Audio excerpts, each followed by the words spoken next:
The old wall clock in the community center showed 11:30 p.m. when Rosa pushed her cleaning cart through the empty hallways. Her footsteps echoed softly against the polished floors as she made her way past the trophy cases and bulletin boards filled with smiling faces from daytime activities. At 45 years old, Rosa had been working these night shifts for almost 3 years now. She knew every corner of this building like the back of her hand. Rosa wasn't the kind of person who stood out in a crowd. She was average height, with graying hair that she always kept pulled back in a simple ponytail. Her uniform was clean, but showed signs of wear. Her shoes had been resoled twice, because buying new ones wasn't something she could afford right now. Most people who saw her during her brief interactions with the day staff would probably forget her face within minutes. She had become an expert at being invisible, moving through her work quietly and efficiently. But Rosa hadn't always been this way. 20 years ago, she had been married to David, a man who worked at the local factory and made decent money. Had 2 kids together, and life seemed to be going according to plan. Rosa had worked part-time at a small office then, handling paperwork and answering phones. She remembered feeling hopeful about the future, making plans for family vacations, and maybe buying a bigger house someday. Everything changed when David lost his job during the factory closures. At first, they thought it would be temporary. David would find something else, and they would get back on track. But weeks turned into months, and months turned into years of struggle. The stress began eating away at their marriage like rust on old metal.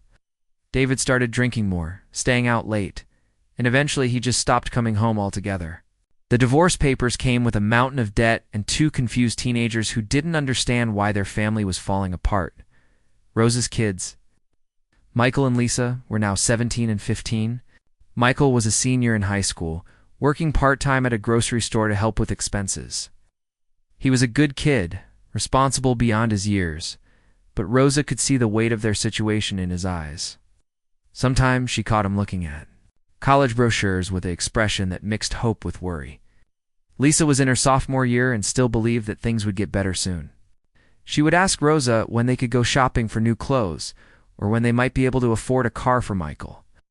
Rosa always smiled and said soon, even though she had no idea when soon might actually come. The night cleaning job at the community center paid better than her previous work, but it meant Rosa rarely saw her children, except for brief moments in the morning before school and late dinners when she got home. She missed their school events, their daily stories, and the simple pleasure of watching movies together on weekends. The sacrifice was necessary, but it hurt more than she let anyone know. As Rosa worked, she often found herself humming. It was a habit she had developed over the years, something that made the long, quiet hours pass more easily. Music had always been important to her even as a child. Her grandmother used to sing old folk songs while cooking, and Rosa would join in, their voices blending together in the small kitchen. In high school, she had been part of the choir and even won a few local competitions. Her voice teacher, Mrs. Peterson, had told her she had real talent and should consider studying music seriously. But life had other plans. Marriage, children, and responsibilities pushed those dreams into the background. Over the years, Rosa's singing became something private, something she did only when she was alone. She would sing while washing dishes, while folding laundry, or like now, while pushing her cleaning cart through empty buildings. The community center where Rosa worked was a busy place during the day. Families brought their children for swimming, lessons, and birthday parties. Teenagers played basketball in the gymnasium, and seniors attended exercise classes and social events. The building was filled with laughter, conversation, and the sounds of people enjoying themselves. Rosa had glimpsed this world occasionally when she arrived early for her shift or stayed late to finish a project. She noticed how the families dressed, how they talked about their vacation plans and their children's achievements. These weren't wealthy people exactly, but they had something Rosa envied: security. They didn't seem to worry about which bills to pay first or whether they could afford groceries for the week. Their children played sports that required expensive equipment and attended camps that cost more than Rosa made in a month. Sometimes, while cleaning the meeting rooms, Rosa would find forgotten items: a child's expensive tablet, designer sunglasses, or jewelry that probably cost more than her monthly rent. She always turned these items in to the lost and found. But holding them briefly reminded her of how different her world was from the world of the people who used this center during daylight. Rosa's cleaning routine was thorough and systematic.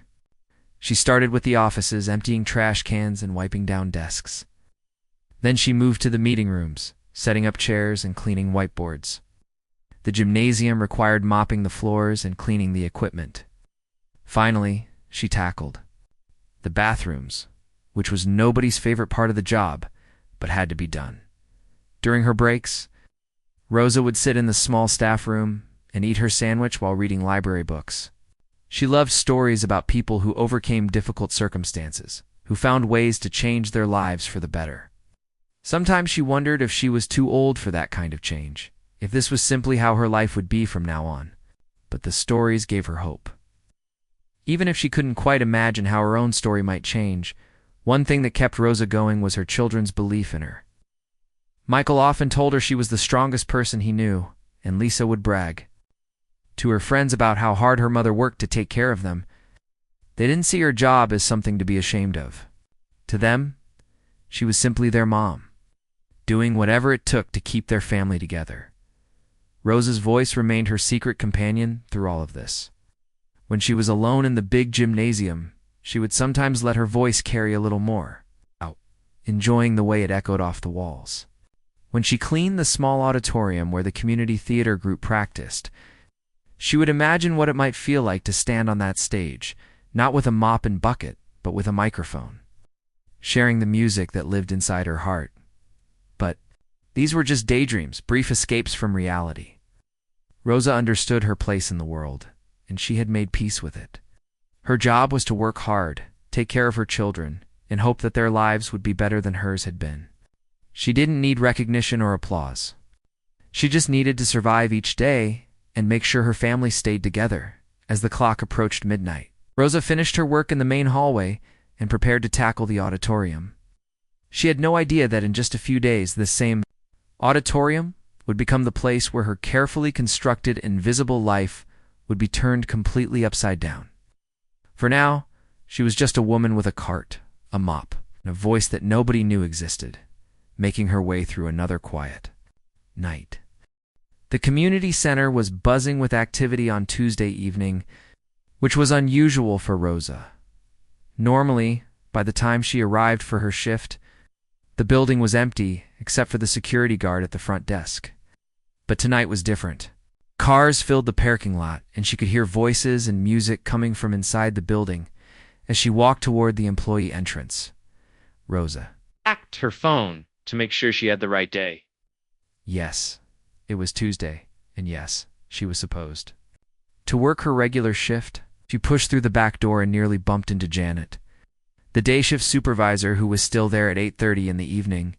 "Oh, Rosa, good timing," Janet said, looking a bit frazzled. "I meant to call you earlier. We're having talent show rehearsals tonight in the auditorium. The actual show is this weekend, and they booked extra practice time. You'll need to work around them, but try to get the auditorium cleaned when they take their break. Okay?" Rosa nodded and gathered her supplies. She had heard about the annual talent show but had never seen it.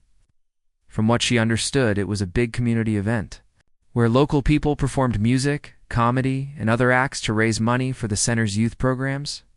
Tickets cost $50 each, which put it well outside Rosa's budget. But she knew it was popular with the families who could afford it as she made her way through the building. Rosa could hear piano music and singing coming from the auditorium. She decided to start with the other areas first and save the auditorium for last, hoping the rehearsal would be finished by then. She worked her way through the offices and meeting rooms. But the sounds from the auditorium continued well past 10 o'clock. Finally, Rosa decided she couldn't wait any longer. She needed to at least empty the trash cans in the auditorium and wipe down the lobby area outside. She pushed her cart quietly toward the double doors, hoping to slip in and out without disturbing anyone. The auditorium was about half full of people, mostly adults in their 40s and 50s, sitting in small groups and chatting while a teenage girl practiced a dance routine on stage. Rosa recognized some faces from the lost and found items she had returned over the years, but she didn't know anyone's name. These were the daytime people, the ones who belonged here during normal hours. Rosa tried to work as quietly as possible, emptying the small trash cans along the back wall. Most people didn't even notice her, which was exactly how she preferred it. But as she moved toward the front of the auditorium, she heard a woman's voice rising above the others. "I just don't understand why we have to work around the cleaning schedule," the woman was saying. "This is our rehearsal time. Can't they clean this place when we're not here?" Rosa felt her face get hot. The woman speaking was Carol Henderson, who Rosa knew by sight because she came to the center almost every day for various activities. Carol was probably in her early 50s, with perfectly styled blonde hair and clothes that looked expensive. She always carried a large designer handbag and drove a white luxury car that she parked in the best spots. "It's not that big a deal." "Carol," another woman replied, "she's just doing her job." But Carol wasn't finished. She turned to look directly at Rosa, who was trying to make herself invisible near the sidewall. "Excuse me, Carol," called out loudly enough for everyone to hear. "Could you please come back later? We're trying to rehearse here." The conversation in the auditorium died down as people turned to look. Rosa felt dozens of eyes on her, and her hands started to shake slightly. She had dealt with rude comments before, but usually not in front of such a large group. "I'm sorry," Rosa said quietly. "I just need to empty these trash cans real quick, and then I'll be out of your way." Carol stood up from her seat in the third row, and Rosa could see she was enjoying the attention. "You know what Carol said?" Her voice carrying across the room. "I bet you think you could get up there and perform with the rest of us, don't you?" A few people laughed nervously, but most just watched in uncomfortable silence. Rosa didn't know what to say. She just wanted to finish her work and get out of there. "I mean, look at her," Carol continued, warming up to her audience, standing there with her little cleaning cart, probably thinking she's as good as any of us. She turned to her friends sitting nearby. "What do you think, ladies? Should we invite the cleaning lady to audition for our talent show?" Rosa felt her stomach drop. She had been in situations like this before, where someone decided to make her the target of their entertainment, but never with so many people watching. She looked toward the exit, calculating how quickly she could get her cart out of there. But Carol wasn't done. "Come on," she said, her voice getting louder and more theatrical. "I'm serious.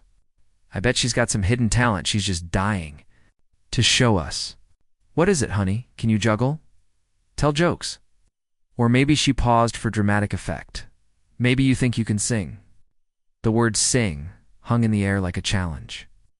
Rosa's heart was pounding so hard she was sure people could hear it. Several audience members had pulled out their phones, and she realized this moment was probably being recorded. In a few minutes, her humiliation would be posted online for everyone to see. "I think that's enough, Carol," said an older man from the front row. Rosa recognized him as Dr. Patterson, who brought his grandchildren to the center for swimming lessons. But his objection only seemed to encourage Carol more. "No, I'm curious now," Carol said, walking closer to Rosa. "You spend all this time here, watching us practice, listening to us perform. You must have opinions about what good singing sounds like, right?" She turned back to her audience. "I think our cleaning lady here believes she could do better than any of us up on that stage." Rosa wanted to disappear. She wanted to push her cart out of there and never come back. But something about Carol's tone, something about the assumption that Rosa was too simple, too poor, too insignificant to have any talent at all, made her pause. "Well," Carol pressed, clearly enjoying herself. "Cat got your tongue? Or are you going to show us what you've got?" The teenager who had been practicing her dance had stopped and was watching from the stage. The piano player had turned around, on his bench. Even the few people who had been trying to mind their own business were now staring at the scene unfolding in front of them. Rosa looked at all these faces. These people who saw her as nothing more than part of the building's maintenance, like a piece of equipment that could be turned on and off at will. She thought about her children at home, probably doing homework at the kitchen table, trusting that their mother would come home with stories of another quiet, uneventful night at work. "I need to finish my work," Rosa said, her voice barely above a whisper. "Oh, come on," Carol said, spreading her arms wide. "Don't be shy. We're all friends here." Just give us a little sample. One song. What's the worst that could happen? The worst that could happen, Rosa thought, was exactly what was happening right now. But as she stood there, holding her cleaning supplies, surrounded by people who saw her as entertainment, something shifted inside her. Maybe it was 20 years of keeping quiet, of making herself small, of accepting that her voice didn't matter. Maybe it was the thought of going home to her kids, with another story of being treated like she was invisible. Or maybe it was simply that Carol Henderson had finally pushed the wrong person too far. Rosa set down her spray bottle and looked up at the stage, where a microphone stood waiting. Rosa's legs felt like they were made of jelly as she walked toward the stage. Every step echoed in the suddenly quiet auditorium, and she could feel her heart beating so fast it made her dizzy. The microphone stood in the center of the stage, like a challenge, waiting for her under the bright lights that suddenly seemed much brighter than they had a few minutes ago. Behind her, she could hear whispers and the soft sounds of people shifting in their seats. Someone giggled nervously. She caught a glimpse of Carol settling back into her seat with a satisfied smile, like someone who had just played a winning card in a game. Carol's friends were leaning forward, their phones already recording, ready to capture what they expected would be a disaster. Rosa reached the stage steps and paused. Her cleaning uniform felt scratchy against her skin, and she was suddenly aware of how she must look to all these people. Her hair was coming loose from its ponytail after hours of work, and she could smell the faint scent of cleaning supplies. On her clothes, these people were dressed for an evening out, in nice clothes and jewelry, while she looked exactly like what she was, a tired woman who cleaned buildings for a living. This is crazy, she thought to herself. I should just walk away. I should tell them I was joking and go back to emptying trash cans.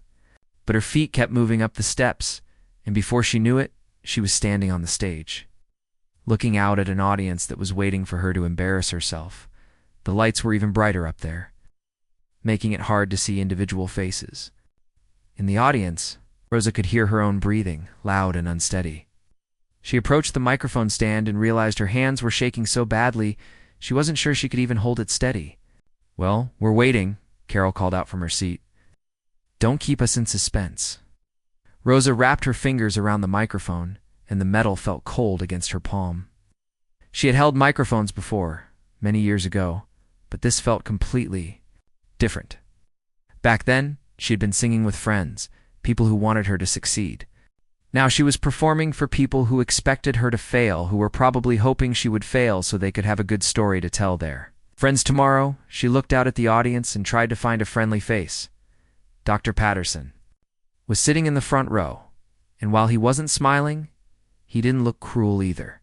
The teenager who had been practicing her dance was sitting on the edge of the stage, watching with curiosity rather than judgment. But most of the faces Rosa could see clearly looked skeptical, amused, or bored. Rosa cleared her throat and immediately regretted it because the sound was amplified through the speakers, making her seem even more nervous than she already was. A few people in the audience exchanged glances, and she heard someone suppress a laugh. "Any day now," Carol said, and Rosa could hear the impatience in her voice. Rosa closed her eyes for a moment and tried to think of what song to sing. She hadn't planned for this, obviously. She usually sang along to the radio in her car or hummed while she worked, but she had never had to choose a song to perform for strangers. Her mind went completely blank. She couldn't remember the words to any song, couldn't even remember any melodies. The silence stretched on, and Rosa could feel the audience getting restless. Someone coughed. She heard the soft beep of a phone getting a text message. She opened her eyes and saw Carol checking her watch with exaggerated impatience. "Maybe this wasn't such a good idea after all," Carol said loudly enough for everyone to hear. "I guess some people are all talk and no action." That comment hit Rosa like a slap. All talk and no action. Is that what people thought about her? That she was just someone who complained about her life, but never did anything to change it. Someone who dreamed but never tried. Rosa thought about her children at home. Michael, who worked so hard at his part-time job and never complained about having to help support the family. Lisa, who wore her old clothes to school without shame and defended her mother to anyone who made comments. What would they think if they could see her now, standing on this stage, about to run away from a challenge. And then, like a gift from somewhere deep in her memory, she remembered her grandmother's voice. Her grandmother, who had raised 6 children. During the Depression, who had sung while she cooked meals made from almost nothing, who had taught Rosa that music wasn't about being perfect or impressing people. Music was about telling the truth, about sharing what was in your heart. Rosa thought of the song her grandmother used to sing while she folded laundry on Sunday afternoons. It was an old song, simple and beautiful, about finding strength when everything seems hopeless. Rosa had sung it to her own children when they were small and scared, and she had hummed it to herself during the hardest days after her divorce. She opened her mouth and started to sing. The first notes came out quietly. It's barely loud enough to reach the back of the auditorium. Rosa's voice wavered slightly, still shaky from nerves. But as she sang the first line, something began to change. The words were familiar, like old friends, and they helped her remember who she was before life had beaten her down. Amazing grace, how sweet the sound that saved a wretch like me. The song choice surprised some people in the audience. They'd probably expected her to attempt something current, something she might have heard on the radio. Rosa chose something that meant something to her, something that had carried her through difficult times. As she continued singing, her voice began to steady. The nervousness was still there, but it was being overpowered by something else. The simple joy of making music. Out. Rosa had forgotten how good it felt to sing, really sing. The music moving through her body. I once was lost, but now I'm found. Was blind, but now I see. Her voice was growing stronger with each line. Rosa felt her shoulders relax, and she found herself standing straighter, more confidently. She was still aware of the audience, but they were becoming less important than the song itself. In the audience, the atmosphere was changing. Whispers and giggles had stopped. Phones that had been held up to record an embarrassing moment were now capturing something entirely different. Carol's smug expression was beginning to fade, replaced by something that looked like confusion. Rosa's voice soared on the high notes, clear and pure and powerful. She had always been able to sing, but years of keeping quiet had made her forget just how well she could sing. Her voice had a quality that couldn't be taught. It was honest. It's full of real emotion and real experience. When she sang about being lost and found, about grace and redemption, she wasn't just performing the words. She was living them. 'Twas grace that taught my heart to fear, and grace my fears relieved. The auditorium was completely silent now, except for Rosa's voice. Even the teenager who had been practicing her dance was sitting perfectly still, listening with wide eyes. Dr. Patterson was leaning forward in his seat, his mouth slightly open in surprise. Rosa reached the final verse, and her voice filled every corner of the room. She wasn't thinking about her cleaning uniform anymore, or about Carol's cruel comments, or about the phones recording her. She was just singing, pouring 20 years of hidden dreams and suppressed hopes into every note. When we've been there, 10,000 years, bright shining as the sun, we've no less days to sing God's praise than when we'd first begun. As the last note faded away, Rosa opened her eyes and looked out at the audience. The silence was complete and overwhelming. For a moment that felt like forever, nobody moved, nobody spoke, nobody even seemed to breathe. The silence in the auditorium was so complete that Rosa could hear the air conditioning system humming in the background. She stood at the microphone, her heart still racing, looking out at faces that were completely different from the ones that had been staring at her just 5 minutes earlier. The cruel anticipation was gone, replaced by something Rosa had never seen directed at her before. Genuine amazement. Dr. Patterson was the first to break the silence. He started clapping slowly, his hands creating a rhythmic sound that echoed through the quiet space. One by one, other people began to join him. The teenage dancer jumped to her feet, applauding enthusiastically. The piano player, who had been sitting with his back to Rosa throughout her performance, had turned completely around and was staring at her with his mouth open. But it was Carol's face that Rosa found herself focusing on. The woman who had been so confident just minutes before, so sure that Rosa would embarrass herself, was sitting perfectly still in her seat. Her hands were in her lap, not clapping, and her expression was a mixture of shock and something that looked almost like fear. It was as if she was seeing Rosa for the first time and didn't know what to make of what she was seeing. The applause grew louder and more enthusiastic. People were standing up now, creating a wave of appreciation that started at the front of the auditorium and moved toward the back. Rosa had never experienced anything like this before.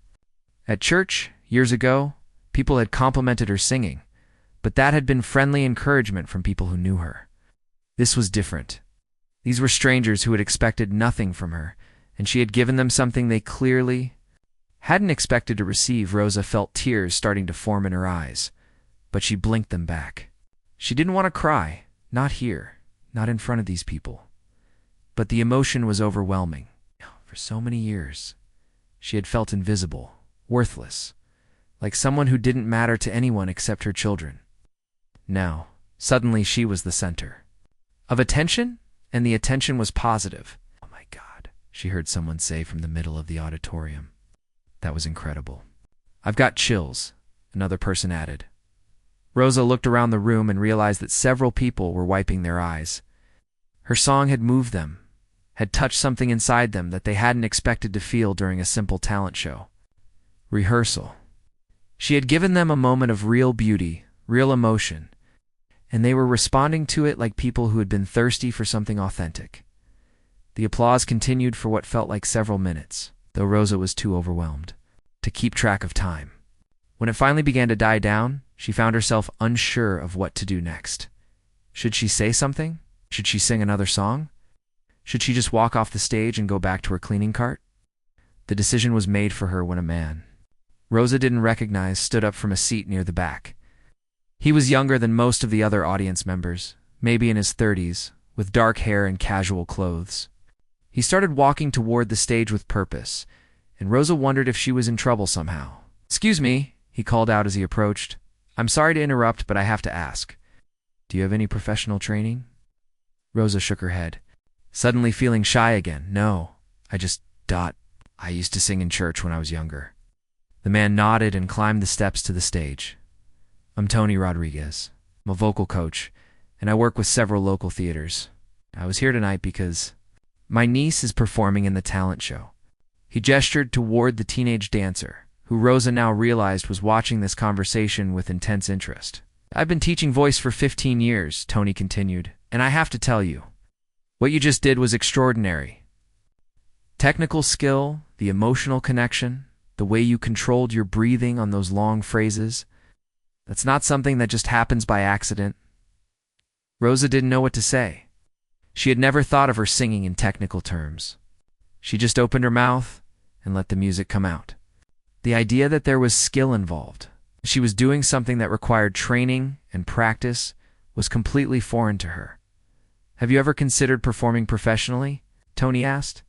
The question was so unexpected that Rosa almost laughed. "I'm a cleaning lady," she said, as if that explained everything. "So?" Tony replied. Susan Boyle was unemployed when she auditioned for Britain's Got Talent. Jennifer Hudson was working at a clothing store. Some of the most powerful voices in the world belong to people who never expected to use them professionally. Rosa could hear murmurs of agreement from the audience. People were nodding, and she caught fragments of conversation. "He's right. She's amazing. Someone should record her." Carol, who had been sitting in stunned silence, finally found her voice. "This is ridiculous," she said, but her words lacked the confidence they had carried earlier. "She's the cleaning lady. She can't just ... She can't just show up and ... She trailed off, apparently unable to finish her thought. "She can't just what?"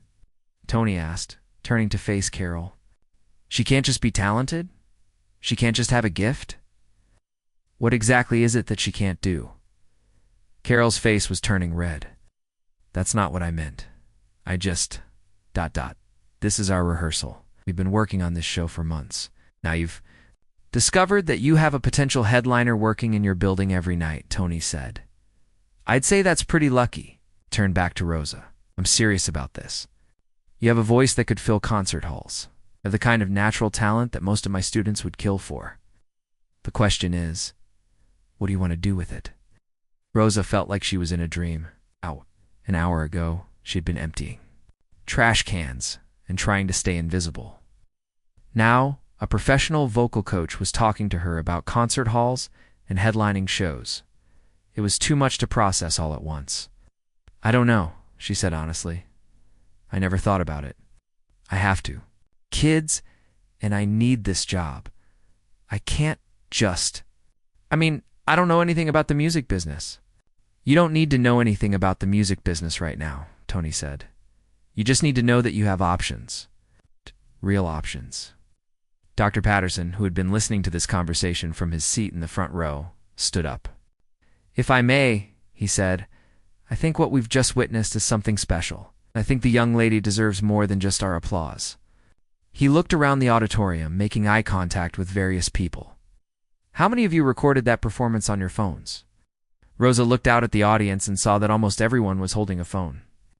Her stomach dropped as she realized that her moment of vulnerability, her decision to take a chance, was now captured on dozens of devices. "I'm not suggesting we invade anyone's privacy," Dr. Patterson continued, "but I think the world deserves to hear what we just heard. With your permission, of course." Rosa felt panic rising in her chest. "Oh no, I don't want to be on the internet. I was just singing." "You were just singing," Tony agreed, "but you were singing beautifully. Sometimes beautiful things are meant to be shared." The audience was buzzing now. People were talking excitedly, showing each other their phones, discussing what they had just witnessed. Rosa could see that several people were already uploading their videos, posting them to social media platforms with captions she couldn't read from the stage. "Wait," she said, but her voice was lost in the growing excitement of the crowd. Carol stood up abruptly. "This is insane," she announced. "You people are acting like she just discovered fire. She sang one song. And now you're talking about making her famous?" But even as Carol spoke, Rosa could see that she had lost her audience. People were ignoring her, more interested in discussing Rosa's performance and its implications. The woman who had been the center of attention just minutes before, who had controlled the room with her cruel comments, was now irrelevant. Rosa stepped away from the microphone, feeling overwhelmed and confused. She had wanted to prove that she wasn't just a cleaning lady, that she had value as a person. She hadn't expected this kind of reaction, hadn't prepared for the possibility that her life might actually change. As she walked toward the stage steps, Tony called after her. "Rosa, wait, can I at least give you my card?" "I think we should talk about this when you've had time to process everything." Rosa nodded, though she wasn't sure she would ever be ready to process what had just happened. She took his business card with shaking hands and made her way back to her cleaning cart, which was still sitting exactly where she had left it, a reminder of her real life, her real responsibilities. But as she pushed the cart toward the exit, she could hear the audience still talking about her performance, still discussing the possibilities. And for the first time in 20 years, Rosa allowed herself to wonder, what if her life really could be different? Rosa barely slept that night. She kept replaying the events in the auditorium, wondering if she had imagined the whole thing. When she finally dozed off around 4 in the morning, she dreamed about standing on stage again, but this time the audience was filled with thousands of people instead of just the few dozen who had actually been there. She woke up to her alarm at 6:30, the same time she always got up to make breakfast for Michael and Lisa before they left for school. For a moment, lying in bed, she almost convinced herself that the previous night had been just another dream. But then, she saw Tony's business card sitting on her nightstand, and she knew it had really happened. Michael was already in the kitchen. When she came downstairs, making toast and packing his lunch for his after-school job at the grocery store, he looked up when she walked in, and Rosa could tell immediately that something was different in his expression. "Mom," he said carefully, "did you sing somewhere last night?" Rosa's stomach dropped. "Why do you ask?" Lisa came running into the kitchen, still in her pajamas, waving her phone. Mom, you're on TikTok, you're on Instagram, you're everywhere." Rosa sat down heavily at the kitchen table. She had hoped that maybe the videos from the night before would stay small, seen only by the people who had been there, and maybe their immediate friends and family.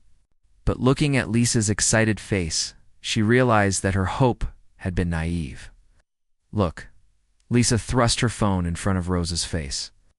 The screen showed a video of Rosa singing Amazing Grace, shot from somewhere in the middle of the auditorium. The quality wasn't perfect, but her voice came through clearly. Below the video, Rosa could see numbers that made her dizzy. 50,000 views, 8,000 likes, 1,200 comments. This one has even more, Lisa said, swiping to another video. This one has like 200,000 views already, and it was only posted 8 hours ago. Michael looked over his sister's shoulder at the phone. Mom, people are going crazy about this. Look at these comments. He started reading. This gave me chills. Who is this woman? Her voice is incredible. I can't stop watching this. Rosa felt like she was going to be sick. She had never wanted to be famous, had never wanted strangers to know who she was. All she had wanted was to prove to Carol and her friends that she wasn't worthless. Millions of people were watching her most vulnerable moment. There's more, Lisa said, her voice getting higher with excitement. Someone started a hashtag about you. Hashtag cleaning lady sings. And there's like a whole Twitter thread trying to figure out who you are and where you work. Rosa's phone, which had been sitting silent on the counter, suddenly started ringing. The number wasn't one she recognized. She let it go to voicemail, but before the ringing stopped, it started again with a different number. Then again, maybe you should answer it, Michael suggested. It might be important. Rosa picked up the phone on the fourth call. Hello. This Rosa Martinez? The voice belonged to a woman who spoke quickly and professionally. My name is Jennifer Walsh. I'm a producer for the morning show on Channel 7. We'd love to have you on the show tomorrow morning to talk about your viral video.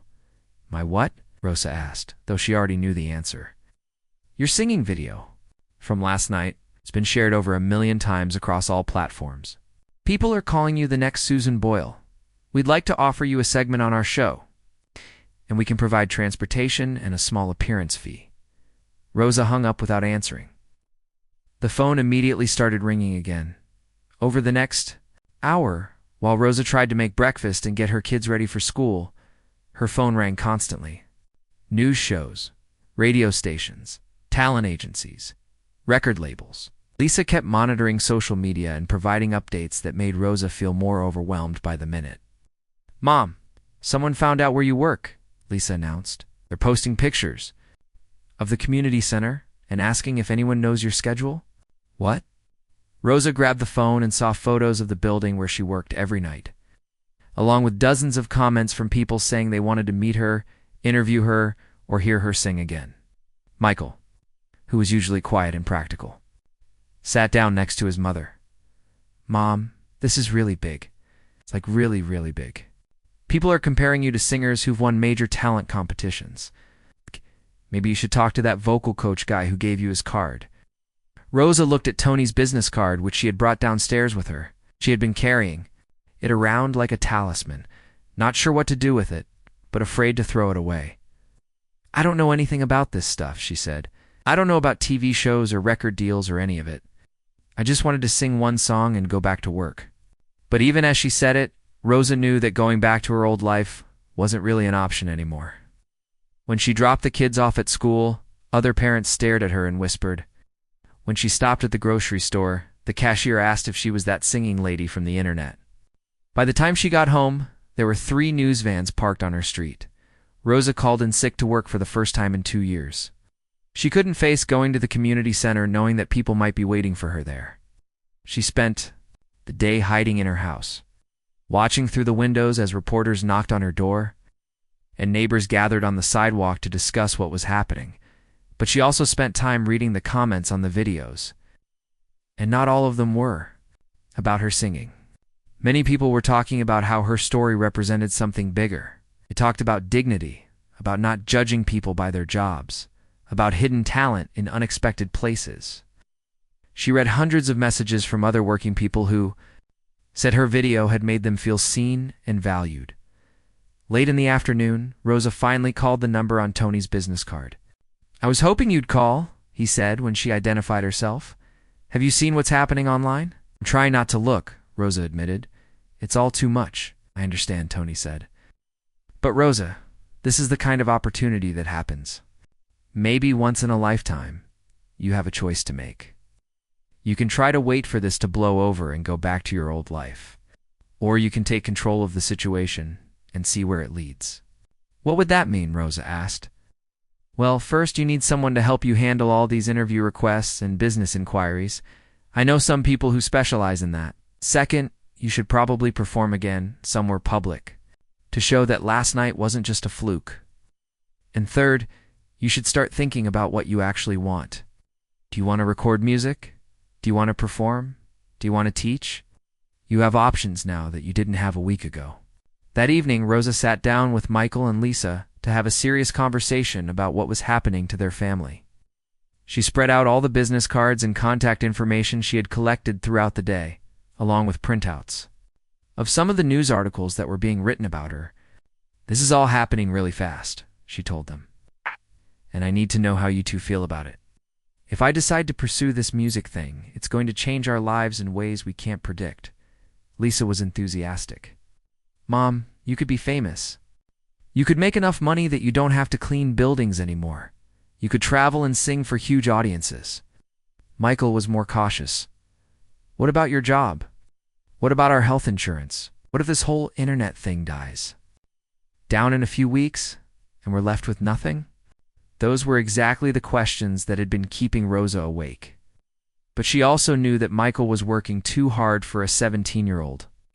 That Lisa was already talking about skipping college because they couldn't afford it. That their current life, while stable, offered very little hope for improvement. 3 days later, Rosa stood on the stage of the community center auditorium again. But this time, the audience was completely different. Local news crews had set up cameras. The seats were filled with people who had driven from hours away after seeing her videos online. Tony had arranged for a professional sound system, and Rosa was wearing a dress that Lisa had helped her pick out from a local store. Carol was there too, sitting in the back row. But she looked like a different person than the confident woman who had challenged Rosa just a few days earlier. She applauded politely when Rosa finished her second song, a hymn that her grandmother had taught her. But she left immediately afterward without speaking to anyone. After the performance, Rosa was approached by a representative from a small record label who wanted to discuss a possible album. A talent agent handed her a card and talked about booking her for concerts. The local news stations all wanted interviews. But the conversation that mattered most to Rosa came from Dr. Patterson, who had been in the audience again. The community center board met yesterday, he told her. We'd like to offer you a position as our music coordinator. You'd be responsible for organizing concerts and music programs, and you'd teach voice lessons to kids and adults. The pay is better than your cleaning job, and it comes with benefits. You'd be using your gift to help other people discover theirs. 6 months later, Rosa stood in front of her first group of voice students, a mix of children and adults, who had signed up for lessons after hearing about her story. Some of them were confident and experienced. Others were nervous beginners who had never sung in front of anyone before. The most important thing to remember